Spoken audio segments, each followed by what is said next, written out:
Excuse me, my name is Maya. My life has been quite the roller coaster as of late. Sincerely, I never intended to divulge any of this, but it's strange how life can catch you off guard. I'm a marketing executive by day and a 31-year-old by night. I had my life under control until recently. My undergraduate sweetheart, Paul, and I were married a little over a year ago. We were elated and thought the world was our oyster. The wonderful news that I was pregnant came not long after we tied the knot. We were ecstatic because this was our secret. I finally lost control of my enthusiasm one night. "Can you believe it?" I said, Paul, as I turned to him. "We're expecting a child." My excitement was almost overwhelming. Paul embraced me tightly, his eyes beaming with joy. He smiled and replied, "I know, Maya, it's amazing. But bear in mind that it is best to remain silent until after the first trimester." He urged me to use caution in a measured and considerate manner, and I nodded in agreement. In particular, being around Paul's family made it much more difficult than I had anticipated to keep this enormous secret. But that's an entirely separate matter when it comes to Paul's relatives. It is my mother-in-law, Janet. She's kind, but she's a little much at times. Even now, Janet handles Paul as if he were a little child who requires her guidance and attention all the time. Then there's Jason, Paul's dad, who isn't very talkative and stays out of family drama. Paul is also one of two brothers. Frequently, Emma, his sister, treats me as though I were her rival. These expressions on her face make it seem like I've taken something from her. As if I don't exist, Paul's brother Jacob hardly acknowledges my presence while we speak. In a word, family reunions aren't always easy. Consider the lunch from last Wednesday as an example. While Janet and I were getting ready, Paul's shirt had a tiny wrinkle that she spotted right away. "Paul, darling, your shirt is creased. Maris, don't you know how to use an iron?" she inquired, her tone cutting to the point where I looked downcast. A surge of annoyance washed over me, but I remained composed. "I'll make sure to check next time, Janet," I responded, putting on an act for the sake of politeness. Emma then leaped in, as if that weren't bad enough. "Oh, Maya, there's no need to fret over it. Not everyone's destined to be a stay-at-home mom," she cheekily mentioned. My heart rate was increasing, but I repressed the want to show them how much their remarks upset me. That night, I contacted Angela, my best friend, to talk things out. The thought of Janet making another sarcastic remark about my housekeeping made me moan. The phone was ringing with Angela's laughing. "My darling, you with Paul?" Not his mom. In an effort to lighten the tone, she responded, "Just tell her to back off." If only it were that easy, I moaned. I would rather not escalate the situation because Paul despises arguments. However, dealing with this can be quite challenging at times. No matter what happens, I will always love Paul and do my best to fix our relationship. However, at the moment, I'm trying to manage the unexpected family dynamics while also being a wife, a prospective mother, and just myself. All the expectations that others have of me are making me feel like I can't breathe. Constantly, my friend Angela offers a level-headed perspective. I should stand up for myself. "Maya, especially now that you're having a baby," she informed me. I was sick to my stomach at the idea of speaking out, even though I knew she was right. However, I'll admit that morning sickness could have played a role as well. It got increasingly difficult to conceal the pregnancy as the weeks passed. As Paul and I lay in bed one night, I could tell he was both excited and nervous looking at me. "Listen, Maya, I believe the moment has come." As his gaze locked with mine, he suggested that we bring up the baby at next week's family dinner. I paused. I secretly wished that our joyous news would remain hidden from the prying eyes of Janet and Emma. However, I was aware that we couldn't keep it a secret indefinitely. "Okay," I said, putting my best self-assured foot forward. "It's ours to do." I knew this news would rock the boat the moment I spoke it, but I couldn't help but feel it. I had no idea how accurate my prediction would be, or how drastically wrong things would ultimately be. Finally, the day of the family meal arrived, and I was really terrified. With the hope of impressing Janet, I spent hours in the kitchen, even though I realized it was probably all in my head. Indeed, Janet wasted no time getting her thoughts down the moment we took a seat. "Oh my gosh, Maya, the roast is very parched. Did you overlook basting it?" she inquired, her voice a mix of sweetness and bitterness. An artificial grin spread across my face. "I'll remember that for the next time," I murmured, trying to control my anger. "And that dress, is it new?" she said, as if that weren't enough. "It seems a little snug, doesn't it?" My cheeks flushed as her gaze dipped to my waist. At that very moment, Paul coughed. "Actually, Mom, we have some news," he informed her.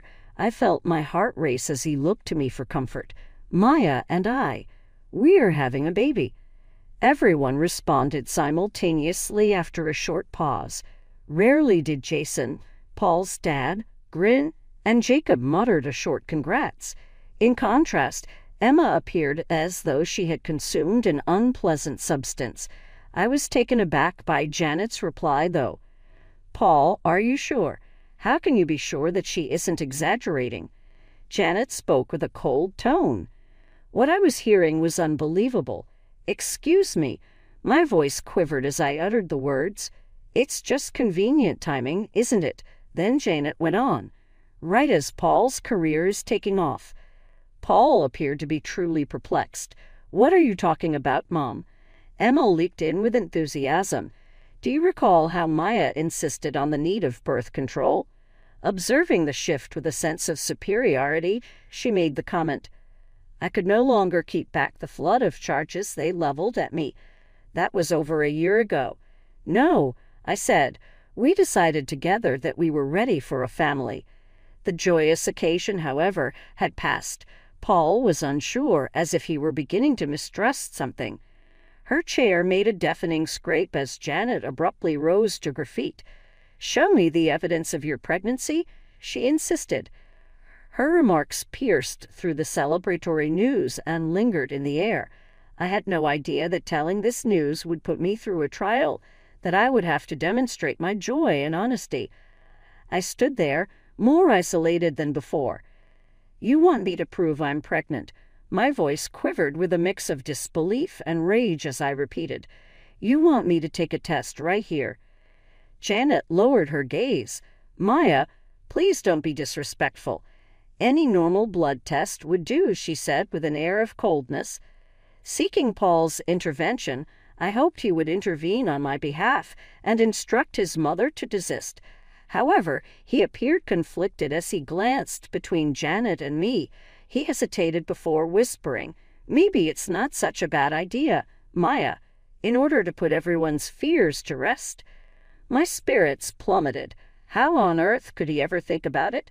How could he choose to side with them rather than me? "I can't believe this.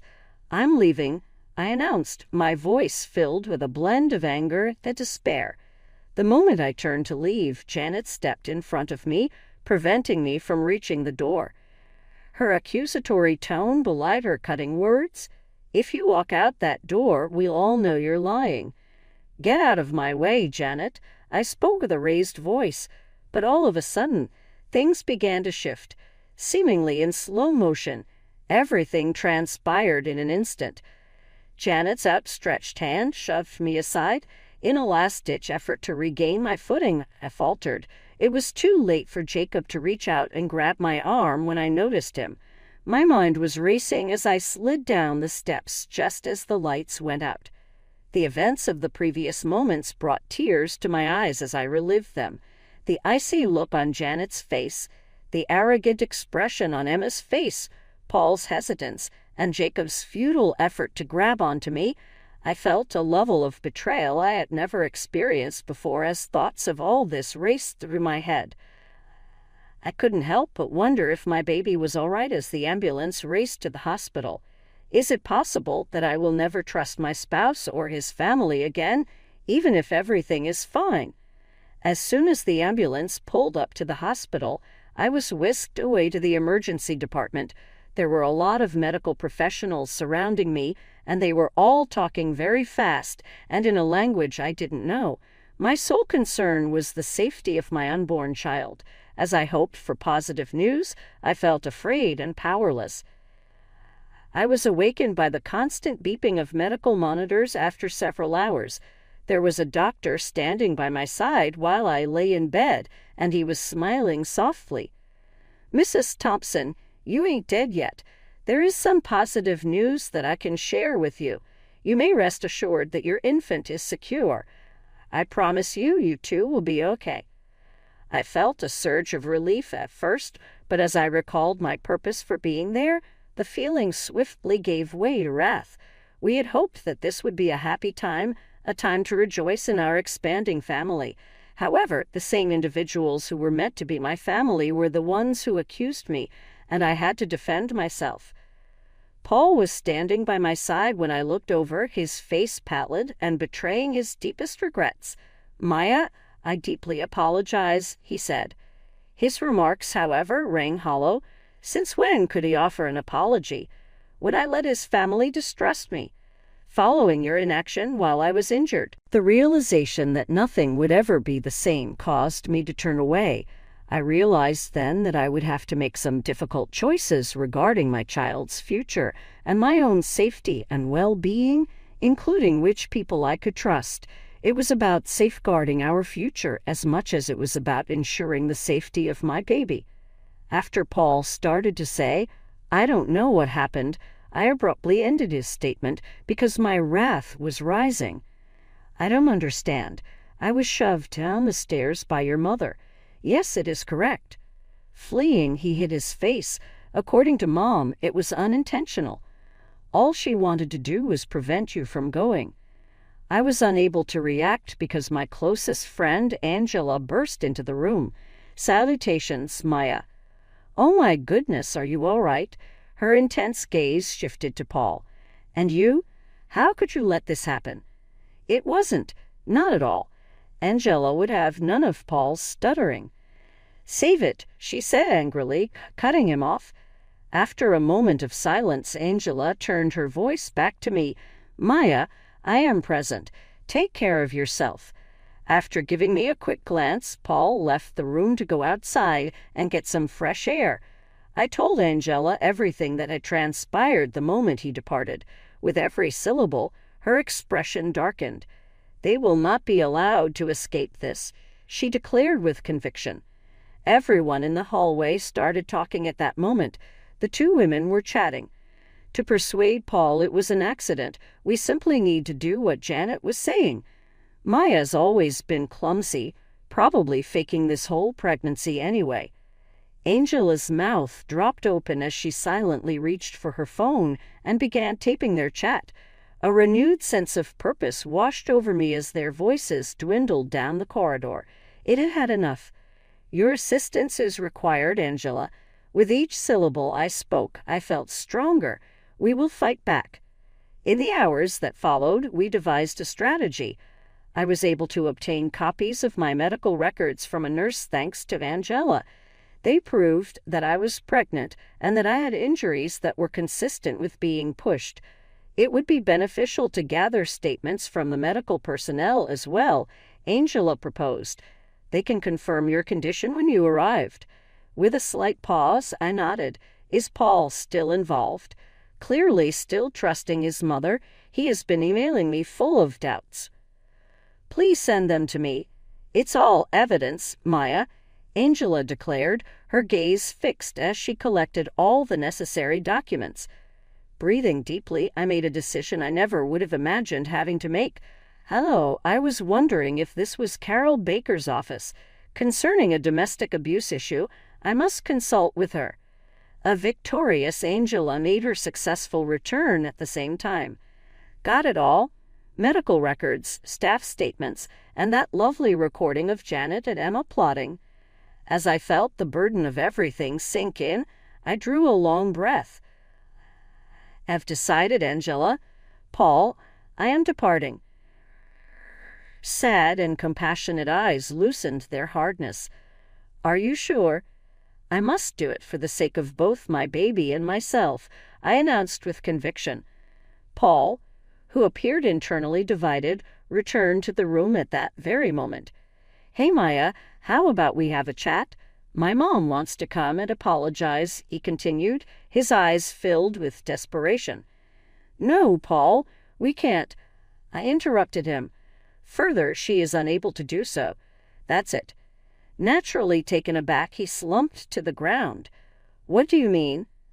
"I mean, I'm leaving," I declared, my voice unwavering.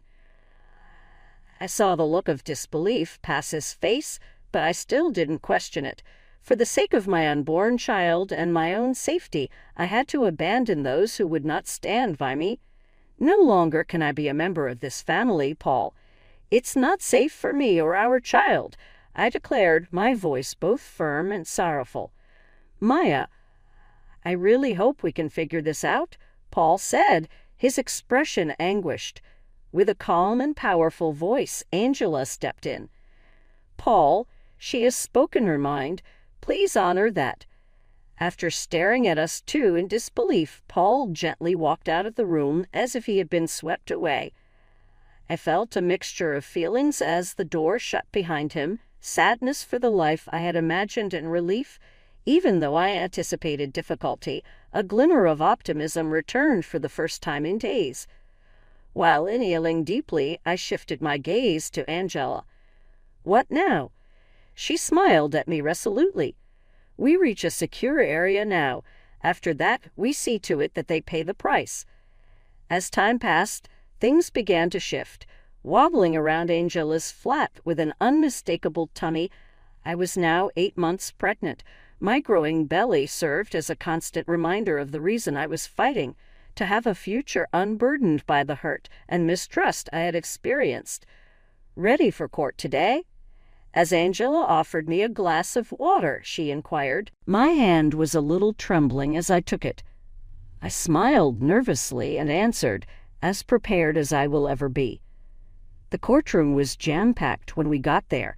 Paul and his family were visible to me across the room. I could see that Janet's smug expression wouldn't last because she sat there seemingly unfazed. My attorney, Carol, was competent and well-organized. As she proceeded to present our case, she pieced together my medical records, the statements of hospital personnel, and lastly, the audio recording of Janet and Emma plotting to conceal their activities. "Your Honor, we'd like to press an audio recording as evidence of the defendants discussing their attempts to hide their actions," she said. I could see the expressions fade from Janet and Emma's faces as their voices were performed for the court. Paul appeared as if someone had hit him. His face betrayed his shock and horror. Next, the judge placed his gaze on Janet. "Mrs. Thompson, you put your daughter-in-law and her unborn child in jeopardy by forcing her down a flight of stairs. At what point do you make your plea?" Without her customary poise, Janet stammered, "It was completely accidental. I must confess." "Mrs. Thompson, hold it for your attorney. Attack and endangering an unborn child are charges against you." Paul came up to me when I was on break. His face betrayed his wariness and defeat. "I had no clue, Maya. Forgive me. Just a moment. Would you like to speak?" Initially, I felt some sympathy and even a twinge of guilt, but then I thought back on those excruciating days spent in the hospital when he had doubted me and prioritized his mother's needs over mine and our child's. With a shake of my head, I opposed it.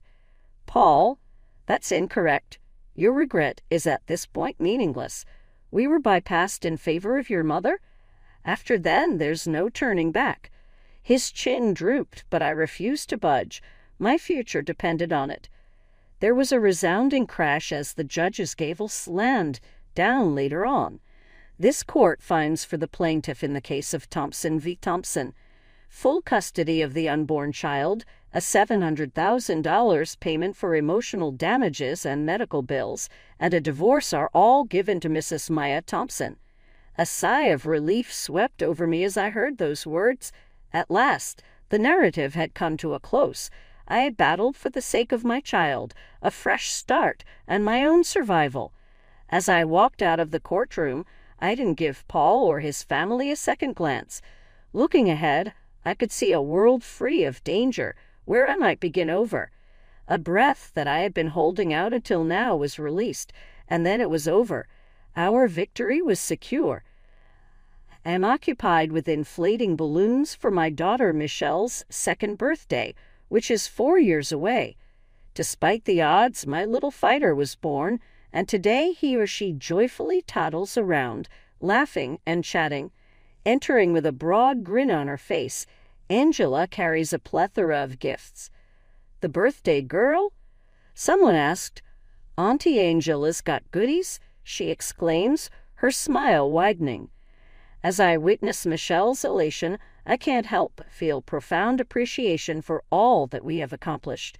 Lots of things have changed for me. Currently, I'm the boss of my own marketing company, where I draw on my personal experiences to assist those going through tough times in sharing their story. Reframing suffering as an opportunity for growth is central to my work. We no longer have Janet in our lives. It turns out that the legal system takes the act of pushing a pregnant woman down the stairs quite seriously. She is currently completing her term. These days, she barely registers in my mind. I've moved on from her. She belongs in the past. The arrival of more guests brings an explosion of joy and laughter into my home. These are the ones I've decided to call family now. We are all here to celebrate Michelle's wonderful day with laughter, food, and joy. All around me is love, and I know this is how a family should feel: secure, happy, and supported. I put a slumbering Michelle into bed and say quietly to her as the party comes to a close, "You are my courageous daughter, and I wish you a happy birthday. You have the world, and I have it too." After a long period of turmoil, I finally feel at peace as I kiss her on the forehead. I battled hard for this life, this fresh start. I am resolute in my pursuit of safeguarding this existence, since it is secure and full of joy. I have faith that Michelle and I can overcome any obstacle that comes our way. In light of all that we have endured, I am confident that we are prepared. Looking back on my trip, I can't help but wonder, would you have given Paul another chance if you were in my position? Were my feelings hurt when I rejected his apologies, or did I make the correct decision to keep my daughter and myself safe? There is no one-size-fits-all solution because every person's experience is unique, but I'm curious as to your thoughts if you were in my shoes. Offering your point of view could be helpful if you or someone you know is dealing with a difficult decision. In the comments section, please share your opinions. For someone going through the same thing, your thoughts and experiences could mean the world. Please like this video if you could relate to this narrative. More individuals will be able to discover these stories and draw wisdom from them. Also, hit that subscribe button if you're interested in hearing more stories like these. Your unwavering support is crucial as we carry on with these meaningful experiences together. We appreciate you taking the time to listen, being a part of our community, and making it a place where we can all grow, learn, and recover.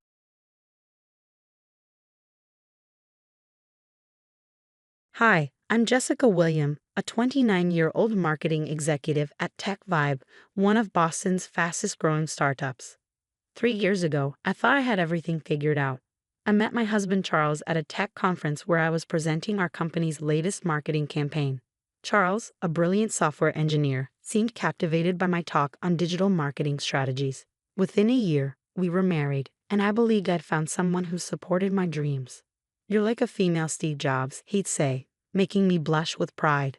Then his parents started visiting more frequently, and things took a turn. My father-in-law, Matthew, a big-shot real estate developer, would sit across the dinner table with a smug smile that I grew to despise.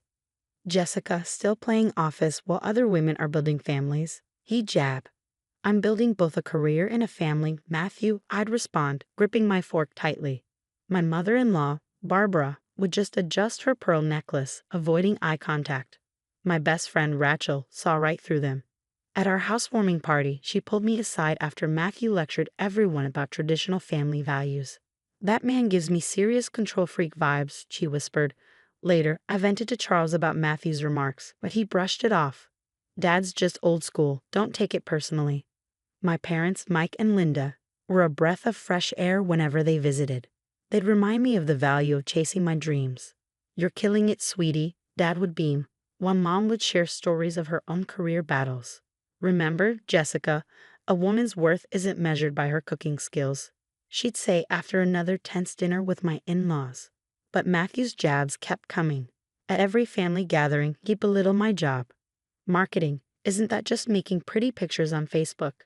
When are you giving Charles some real happiness? A woman's true calling is in the home, don't you think?" Eventually, I noticed subtle changes in Charles. He'd make odd comments about couples where the wife stayed home. "They seem so happy, don't they?" Rachel warned me, men like Matthew don't stop until they get their way. I brushed it off, insisting Charles would never let his dad control our marriage, but the knot in my stomach was hard to ignore.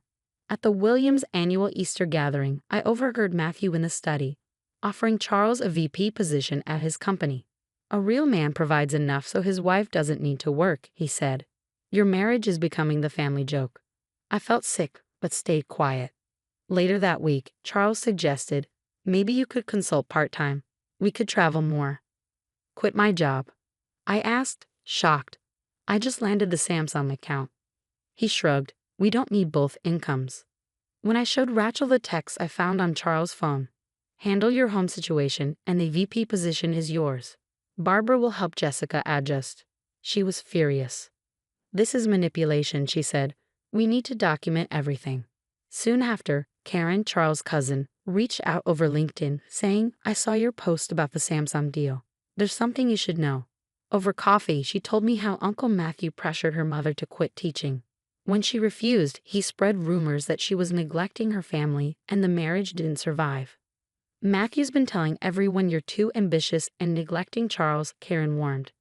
The signs were everywhere. Charles started having regular business lunches with his dad, and our joint account showed a suspicious $50,000 transfer. "What's this for?" I asked, my voice tight. "It's Dad's new development project," Charles replied. "You didn't think to discuss it with me first?" He waved me off. "Stop being so controlling, Jessica." With Rachel's help, I started a paper trail, forwarding texts, emails, everything. "And girl," she urged, "get your own bank account." The final straw came at a family dinner when Barbara pulled me aside. "Matthew mentioned you've been missing work to go shopping. Is everything all right?" I stared at her, appalled. "What?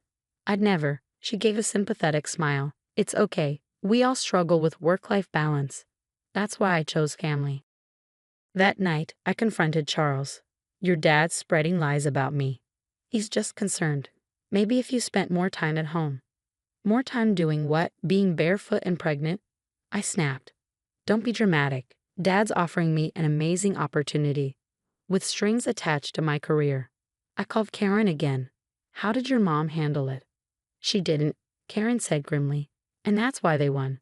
You need to be smarter, collect evidence. These men think they're untouchable, so they always leave a paper trail." Little did they know, I was already building my case. The missing money in our account was just the beginning. I hired a financial investigator who traced our missing funds. "The investment in William Enterprises, it's actually funding a shell company," the investigator explained, handing me documents. Karen called shortly after with more bombshells. "The feds are investigating Uncle Matthew for fraud," she revealed. "That development project, it's a massive Ponzi scheme." Later, I got a text from Tom, Charles' coworker. "Heads up, saw Charles interviewing at Apex Corp yesterday. Thought you should know." That night, I confronted Charles, laying out the bank statements. "Where's the rest of our savings? You're overreacting. Dad's project is solid." "The project under federal investigation."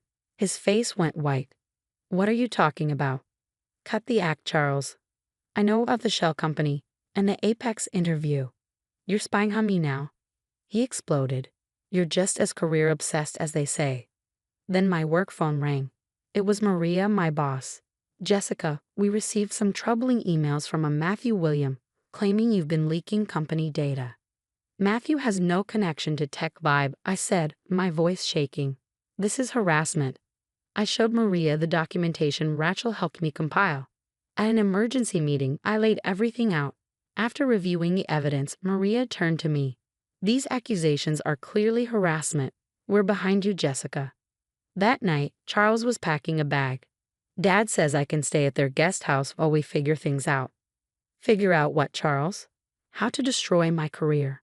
You're choosing your job over our marriage. No, you're choosing your father's manipulation over your wife. Karen called with one last piece of information. There are more victims, Jessica. Aunt Patricia. Matthew got her fired from her law firm. And Charles' ex-girlfriend, Jenny, she lost her teaching job after refusing to quit. How many women? At least 5. It's his pattern. Pressure, lies, then financial blackmail. Charles made one last attempt. Dad's willing to forget everything if I just what? Become another trophy wife for him to control. He's trying to protect our family. No, he's trying to protect his ego. And those missing funds, they're funding his fraud. You don't understand business. I understand enough to know the feds are circling. Get out, Charles. I'm done. After you left, Barbara called, crying. I should have warned you. I saw what Matthew did to the others. Why didn't you stop him? He controlled all our money. I couldn't. I looked at the evidence spread across my desk, bank statements, emails, testimonies from other women Matthew had sabotaged. He'd finally messed with the wrong daughter-in-law. The divorce papers landed on my desk the same morning the FBI raided William Enterprises. Your documents were crucial to our investigation, Agent Thompson confirmed. Matthew's fraud scheme goes back decades. As I watched the news coverage, my phone buzzed. It was Barbara. I'm staying with my sister. I finally filed for divorce. He drained our accounts yesterday, but I have copies of everything. Use my lawyer. She's a shark. And Jessica, I'm proud of you. After 30 years, I found my spine. Did you hear? Rachel burst into my office, waving a newspaper. Charles got fired. Security escorted him out. His company found out about his connection to the fraud. He's radioactive in tech now. Nobody will touch him. They're even investigating his old projects for data breaches. Maria called an emergency meeting with the executive team. With our Samsung campaign success hitting $100 million and recent events showing your integrity, we're promoting you to Chief Marketing Officer. The board vote was unanimous. The good news kept coming. Karen rallied other victims for federal testimony. 2 years later, after a board meeting, I was leaving the office when a familiar face appeared in the lobby. Jessica, please, can we talk? Just 5 minutes, Charles pleaded. Security. I'm working retail now. At the mall. I was wrong. Dad controlled everything. I lost everything. Like you tried controlling me? Like you stole our savings. I said, my voice cold. That's the exit, Charles. Use it. The next day, during a Women in Tech mentoring session, a news alert popped up on my phone. Breaking. Matthew Williams sentenced to 15 years for fraud. Judge cites systematic abuse of power and trust. One of the interns raised her hand. Is it true you helped bring down a corporate criminal while launching a global marketing campaign? I smiled. I brought down more than that. I brought down a system that thought it could crush women's dreams. Now, who's ready to learn about breaking glass ceilings? Karen and I launched a support network for career women facing family and societal pressures. At our first event, the convention center was packed. Remember when Uncle Matthew thought he was untouchable? Karen laughed at the launch party. Now he's trading designer suits for Prison Orange. Barbara was there too, thriving in her new real estate agency, a testament to her newfound freedom. Charles was folding sweaters at the mall. Matthew was making license plates. Rachel raised a glass. To Karma, and to my best friend, the newest member of Forbes 40 Under 40. The following week, Maria approved our new mentorship initiative with a 7-figure budget. Your program is exactly what this industry needs. The board wants to take it national. Standing in my corner office, I looked at the framed headline on the wall. William Enterprises collapse reveals decades of fraud. Women leaders emerge stronger. I smiled, feeling the impact of what we built. Sometimes the best revenge isn't just success. It's making sure you're not the last success story. Let them try to stop us now. Now let's turn the question to you. What would you do if you discovered your spouse wasn't just betraying you, but actively conspiring with their family to destroy your career? Would you gather evidence quietly, like Jessica, or confront them immediately? And here's an even deeper question. If your spouse's parent was trying to control your life through financial manipulation, would you try to save your marriage first or protect your career? Let's talk about that $50,000 transfer Charles made behind Jessica's back. Was that the biggest red flag, or was it when he started suggesting she should quit her job? At what point do you think Jessica should have realized her marriage was beyond saving? Share your thoughts in the comments below.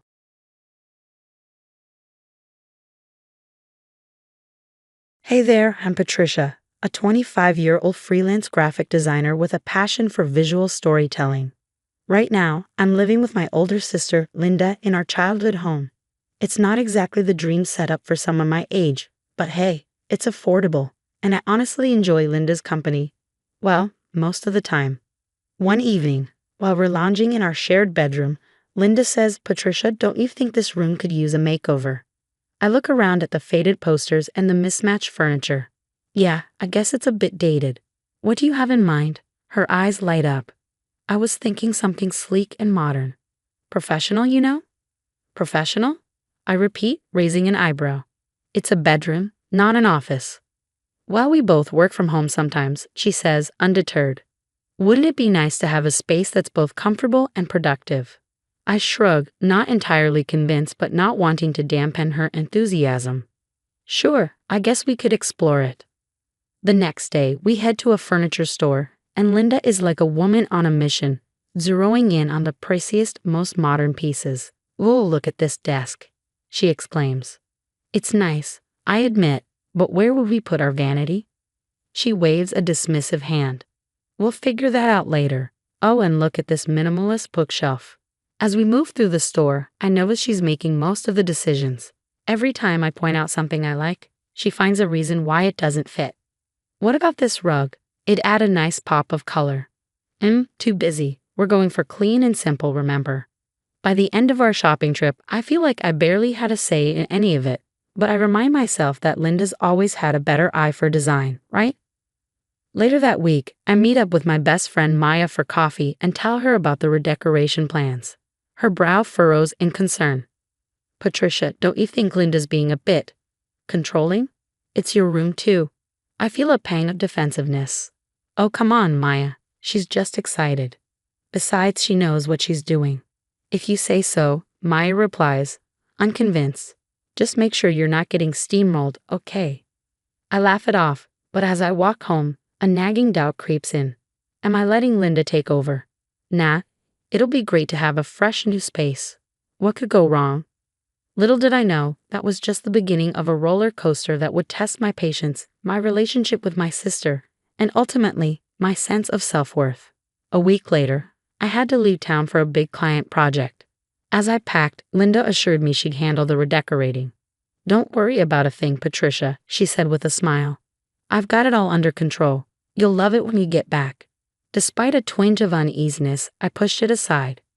Linda was the design-savvy sister. What could go wrong?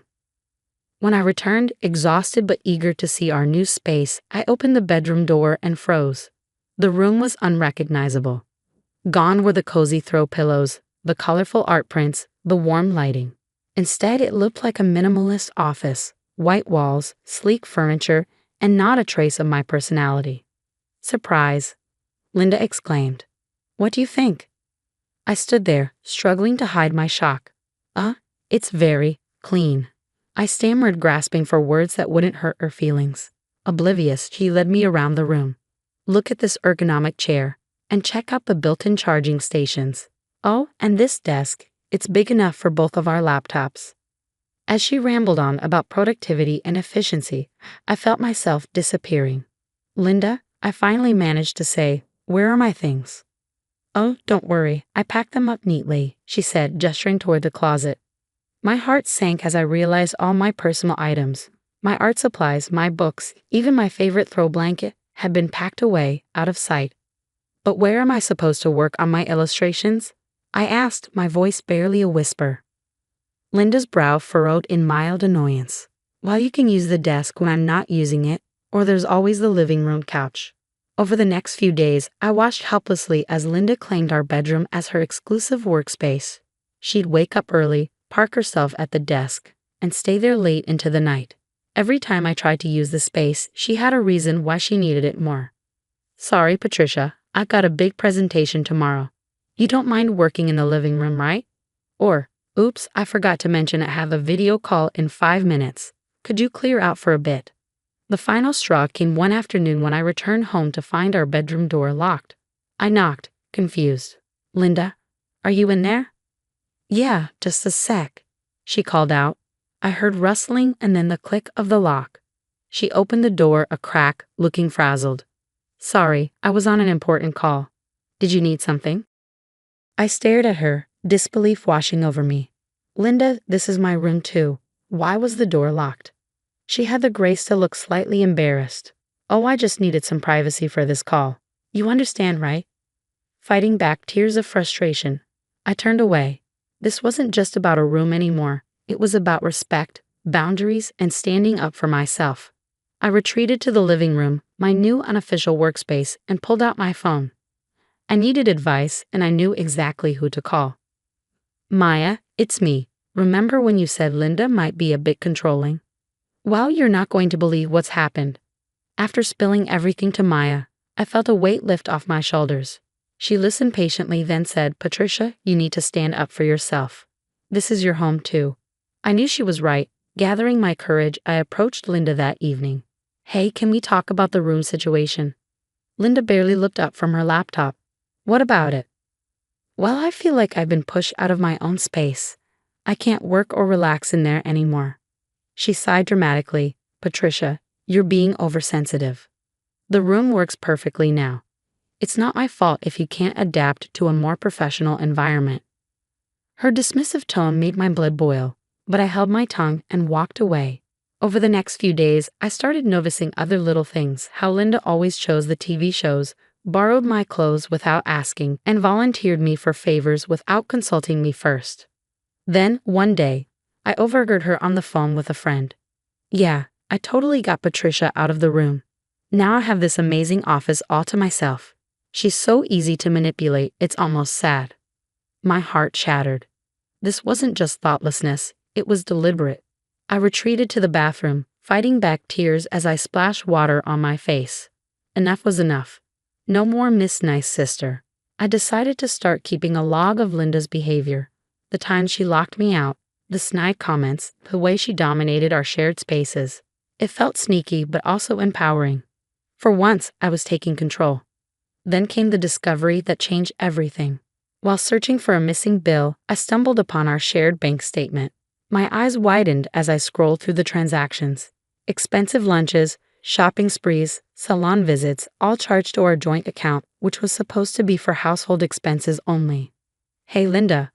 I called out, my voice shaking slightly. Can you explain these charges? Linda sauntered over, glancing at the screen. Oh, those. Just some work expenses. No big deal. Work expenses? I asked incredulously. From Nordstrom and that fancy sushi place downtown? She shrugged nonchalantly. You know, client meetings and stuff. About to look the part. I stared at her, seeing her clearly for the first time. This wasn't my loving sister. This was someone who saw me as nothing more than a convenience, a doormat to be used.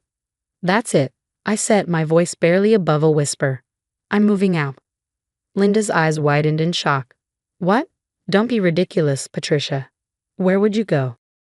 But I am leaving, I replied, surprising even myself with the firmness in my voice. I'm done being taken advantage of. As I started mentally planning my exit, a whirlwind of emotions washed over me. Fear of the unknown, sadness for the sister I thought I had, but mostly an overwhelming sense of relief. For the first time in months, I felt like I could finally breathe. I picked up my phone, hands trembling slightly. Maya, it's me again. Remember how you said I could crash at your place if I needed to? Well, I think it's time to take you up on that offer. As I hung up, I caught a glimpse of myself in the mirror. The woman staring back looked different, stronger, more determined. I realized that this wasn't just about moving out of a toxic situation. It was about reclaiming my life, my space, and my self-respect. From the other room, I could hear Linda's voice, already on another work call, oblivious to the seismic shift that had just occurred. But that was okay. She'd find out soon enough, And this time, I wouldn't be backing down.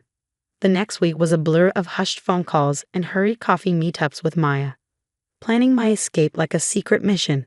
Every time Linda left the house, I would sneak around, packing bits and pieces of my life into boxes. I felt like a secret agent in my own home, trying to stay one step ahead of her. Finally, moving day arrived. My stomach churned as I heard Linda's alarm go off. This was it. I took a deep breath and knocked on her door. "Linda, we need to talk." She opened the door, irritation etched on her face. "Patricia, I'm busy." "What is it?" I held up a folder. "I know about the financial stuff. The personal expenses, the misuse of our joint account. It stops now." Her face went pale. "What are you talking about? You're being ridiculous." "Am I?" I asked, opening the folder to show her the bank statements. "I have proof right here, and I'm done. I'm moving out today." Linda's demeanor changed in an instant. "Come on, Patricia, don't be hasty. We can work this out. You know you need me." But I stood my ground. "No, I don't. I need respect, and you clearly can't give me that. I expect you to repay every cent you took for personal use." Her eyes narrowed, venomous words spilling from her lips. "You ungrateful little, after everything I've done for you. You'd be nothing without me." "That's where you're wrong," I replied, surprised at how calm I felt. "I'm going to be just fine without you." I grabbed my bags and walked out, Linda's angry shouts fading behind me. Maya was waiting for me outside, and as we drove away, I felt a massive weight lift off my shoulders. At Maya's place, I settled into my new room. It wasn't huge, but it was mine. I sat at my desk by the window, arranging my art supplies just the way I like them. "How does it feel?" Maya asked from the doorway. I looked around, a smile spreading across my face. "It feels like freedom." That night, I sat at my new desk and sketched for the first time in months. Ideas flowed freely, uninhibited by the fear of judgment or interruption. For the first time in ages, I felt alive and creative, like the real Patricia was finally re-emerging. I never thought I'd have to choose between family and self-respect, but I did. Would you have done the same in my shoes? Share your thoughts in the comments.